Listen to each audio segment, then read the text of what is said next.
E aí pessoal, tudo bem com vocês? É o Alex aqui, sejam todos bem-vindos a mais um vídeo aqui na SharkFX.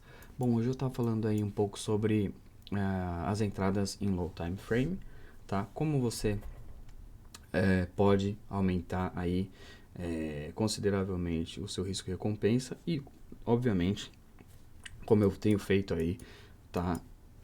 Para me posicionar nos lower time frames, o que você deve fazer para aumentar também o seu risco e recompensa de forma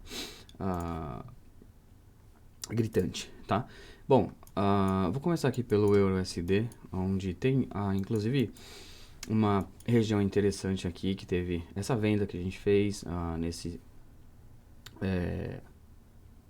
diagrama de distribuição aqui, tá? E o mais legal é que, assim, se a gente aplicar simplesmente, tá, a questão de liquidez, a gente tinha liquidez aqui, tá? Tinha um order block aqui no H4, uma região interessante aqui, poderia abranger toda essa região, pela questão, tá, do que o movimento fez depois dessa região. Então a gente tinha já esse ponto de interesse. O que aconteceu aqui? Nesse caso eu vou marcar aqui, ó, aqui a gente tinha o buy climax,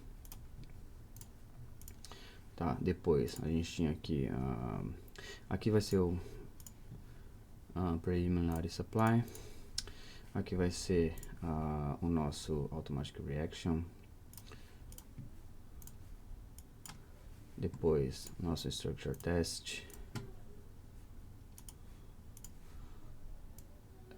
depois aqui a gente vai ter selling climax, não, selling climax não, sign of weakness, porque eu pensava que era uma distribuição aqui, então aqui seria sign of weakness. Nesse caso, se fosse uma reacumulação, aqui seria selling climax para uma continuação, automatic reaction, spring, etc, né? Então, até esse momento aqui, eu tinha isso como basicamente sign of weakness, upthrust e upthrust after distribution, tá?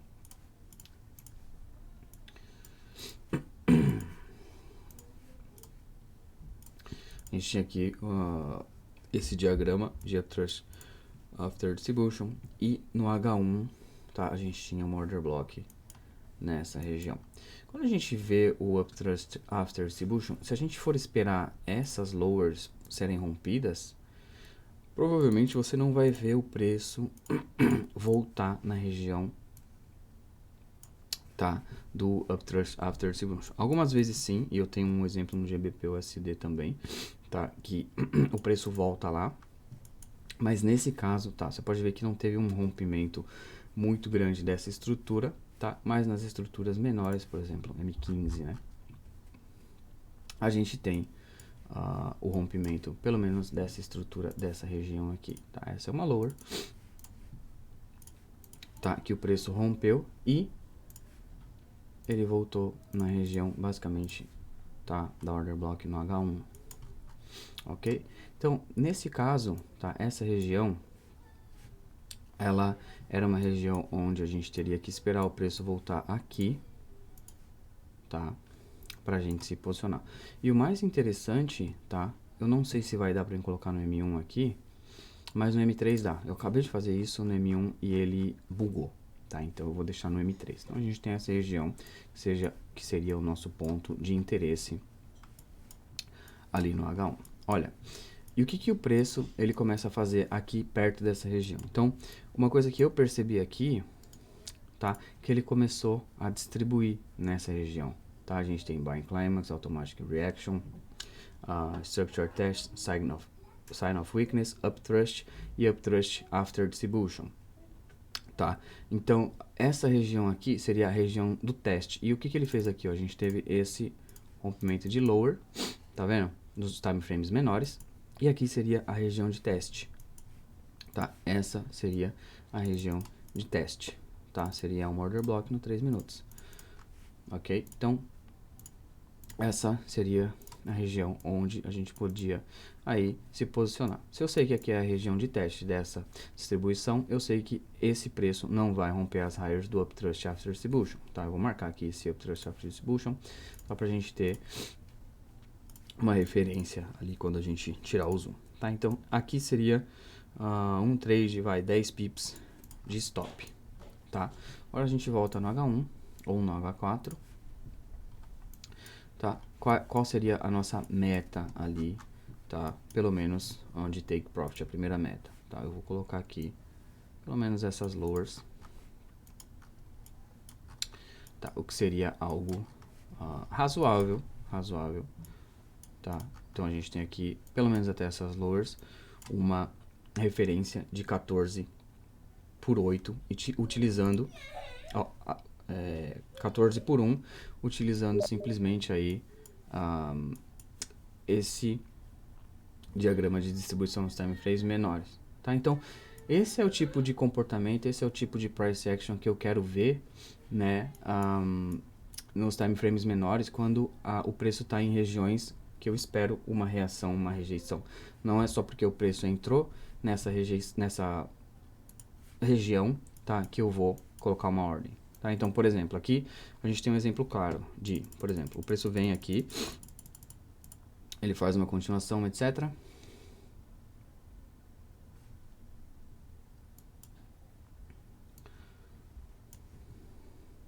Tá? E ele vai no nosso take profit, ele quase foi ali no break even, tá? E ele chega, primeiro ele faz aqui, ó, um 8 para 1, depois ele vem aqui nessas lows, que seria o nosso take profit, o mais razoável, tá? Seria aqui, né? Se a gente tem essa região como uma região de distribuição, tá? A gente teria que esperar aqui para ver se o preço ia buscar, tá? Então, se você tivesse holdado, tá? Você teria várias outras oportunidades de se posicionar também, tá? Então, você poderia ter feito aqui, mais ou menos aí, um 27 para 1, mais ou menos, tá? Então, olha só, primeiro target as lowers, e depois, tá, a continuação, para que esse diagrama de distribuição ele fosse completo. Legal. Chegou no take profit. Legal. Agora, se você tivesse utilizado simplesmente essa order block da região do H1, esse mesmo movimento, ele tinha te dado um 6,71 de retorno, enquanto esse te deu 27,303 de retorno. Tá? Então, essa eu acho que é a parte mais legal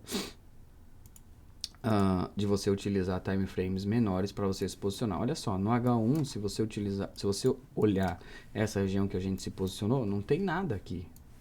Olha só.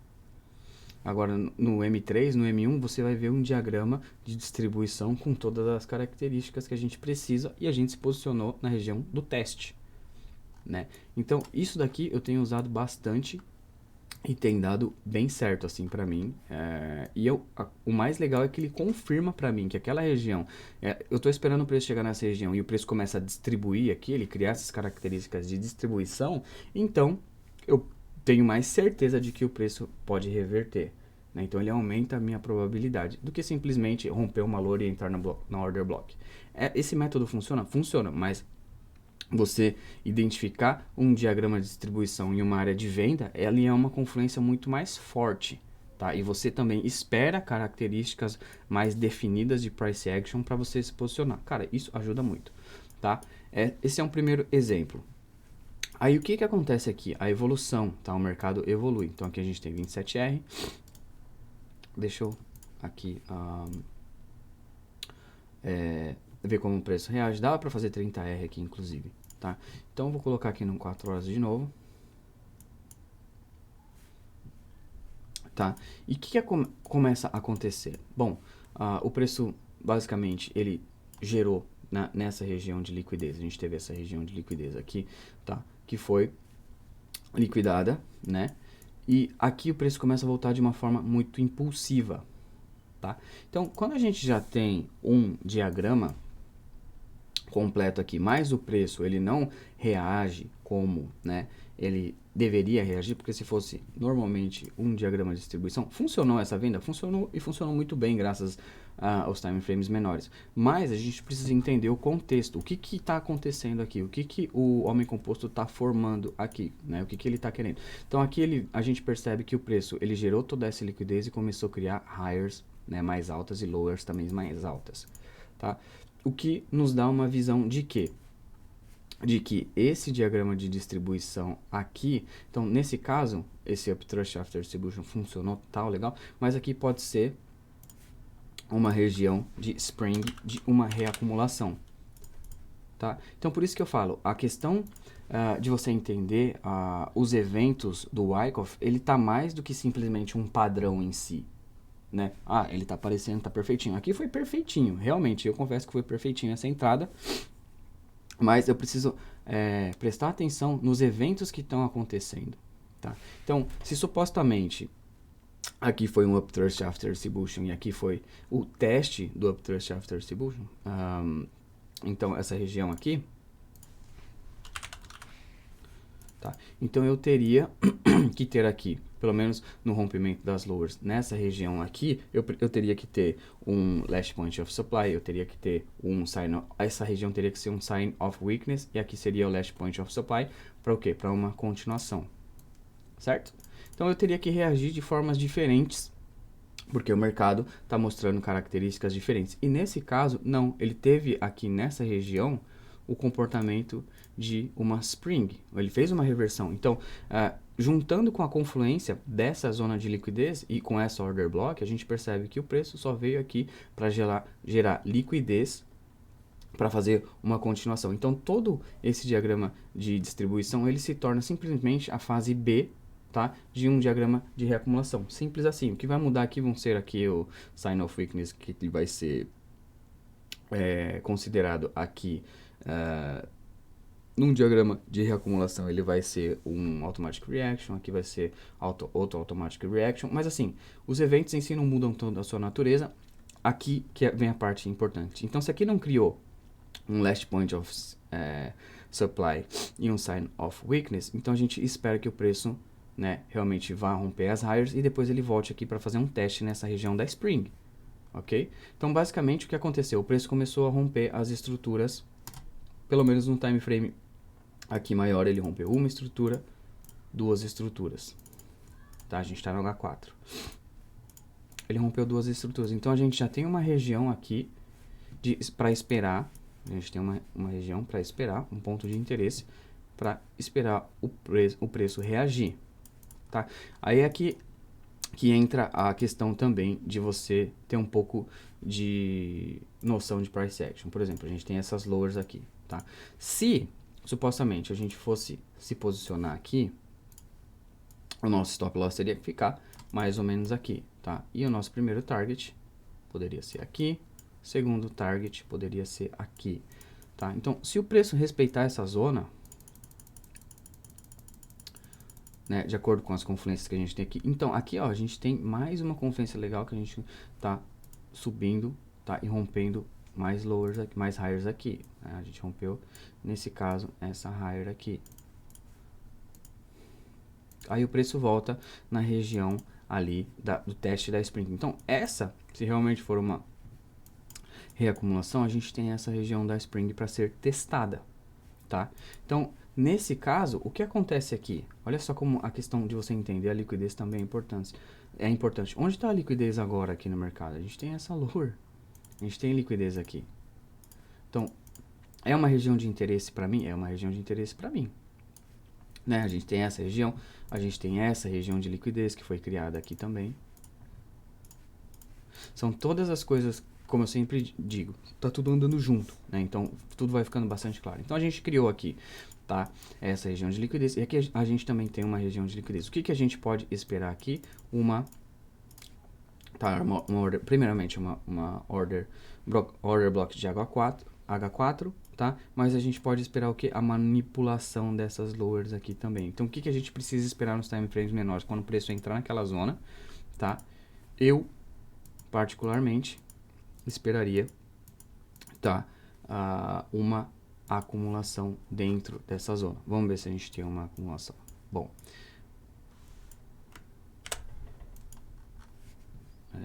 peraí que eu vou dar um lock aqui nesse negócio.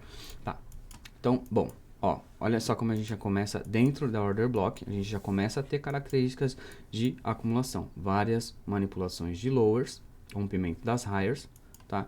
Então, essa supostamente poderia ser a primeira spring considerável em um diagrama de reacumulação, tá? Last point of supply, a gente tem né? Não, desculpa, isso daqui vai ser uma acumulação, não uma reacumulação, tá?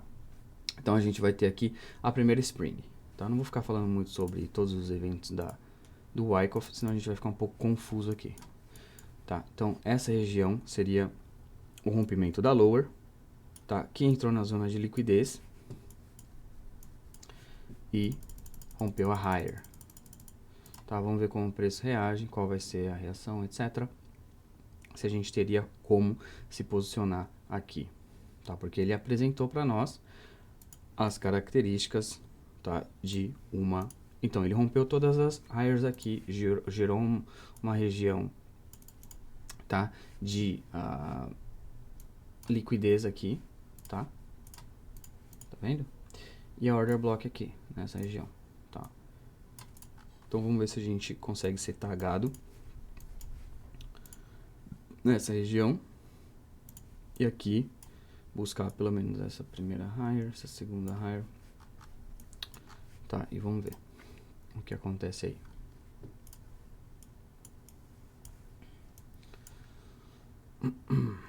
O preço quase stopa a gente ali, eu tava com o quê? 10 pips de stop. O preço dá um spike ali. Então, a gente tem uma região de manipulação aqui mesmo. É natural isso acontecer, esses spikes, essas coisas nesse tipo de região. A gente tem uma região onde o preço, normalmente, né, ele tem muito desse comportamento. Bom, voltamos aqui no H1, vamos no H1 para ver mais rápido se o preço vai até os nossos takes. Bom, o take máximo que eu tinha colocado aqui seria essa higher. Tá, e depois eu vou mostrar para vocês um outro trade que eu peguei ali no last point of supply dessa região aqui. Tá, então aqui nesse caso, aquele nosso primeiro trade ali a gente tinha sido estopado. Deixa eu voltar aqui no 3 minutos, porque eu sei que teve uma outra oportunidade ali.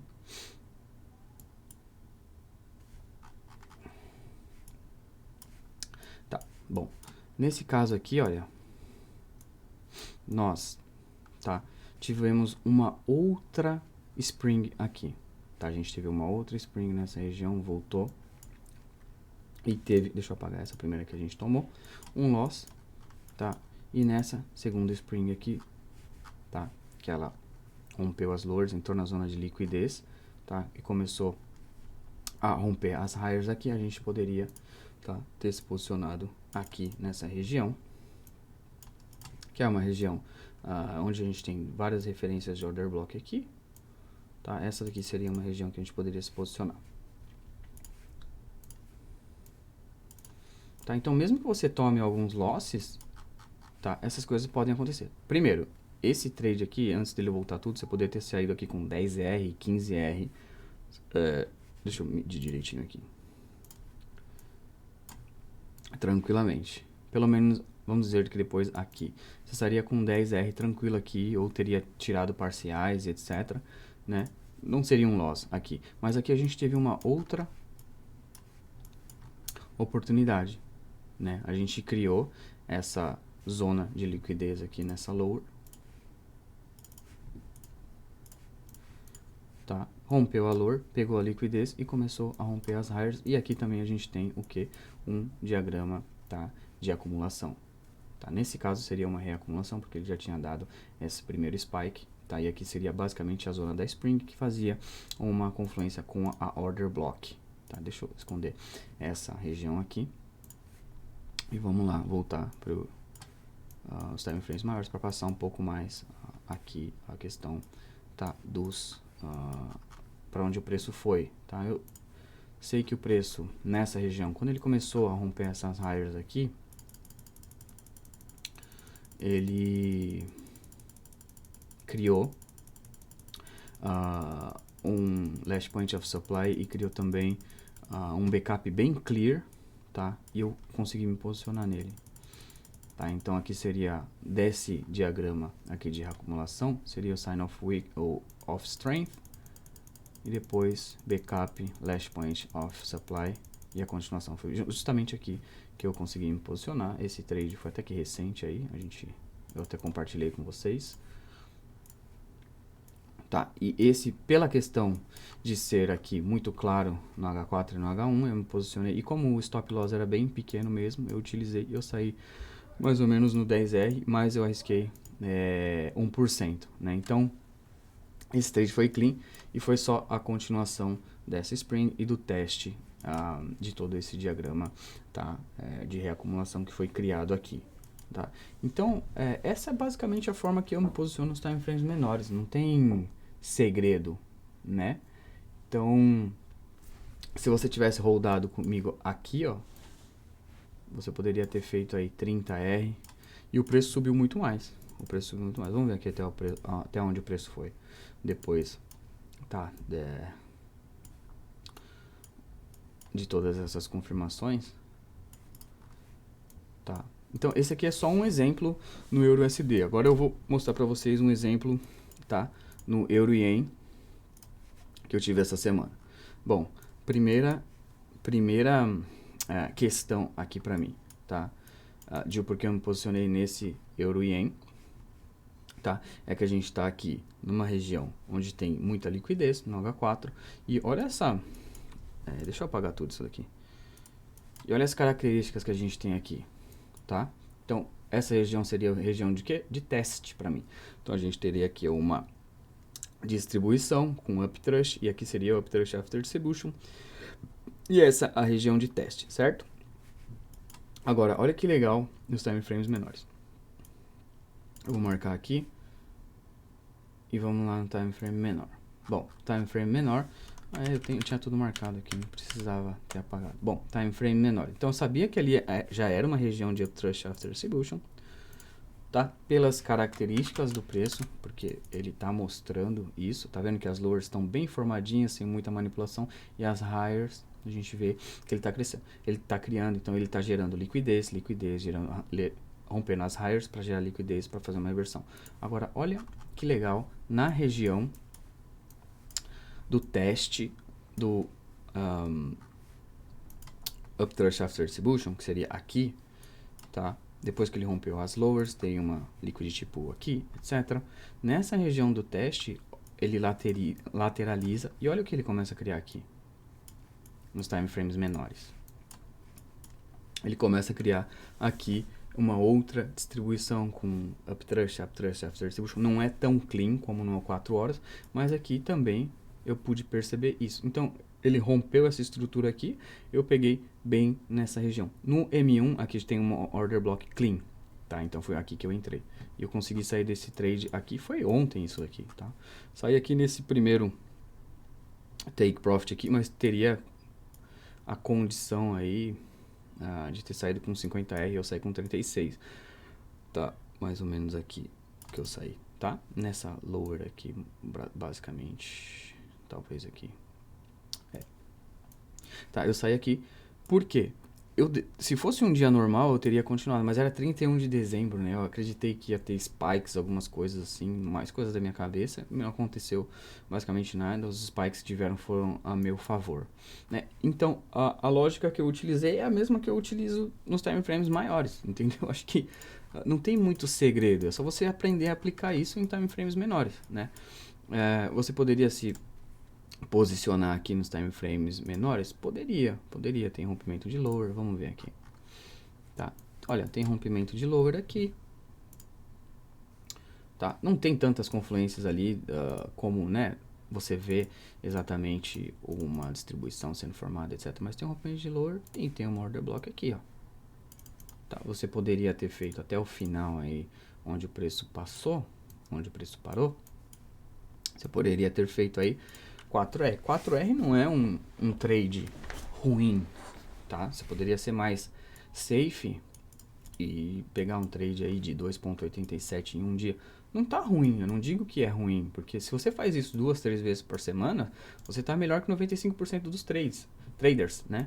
Agora, se você pode diminuir o seu risco, utilizar maiores confluências, você tem nos time frames menores confirmações que são importantes, né? Então eu acho que você ter essa capacidade de identificar nos time frames menores é muito boa, Mas é aquilo, se você faz bastante backtesting no H1, no H4, você vai ter bastante facilidade também de encontrar esses tipos de cenários, né, nos time frames menores também e tirar o máximo de proveito. É aqui, eu gosto muito da região do teste, porque Se ela realmente é um teste confirmado, ela não vai voltar na higher do uptrust after distribution. Então, ele te dá uma região mais segura, tá? E ele foi muito clean, né? Praticamente não teve drawdown. Ele desceu.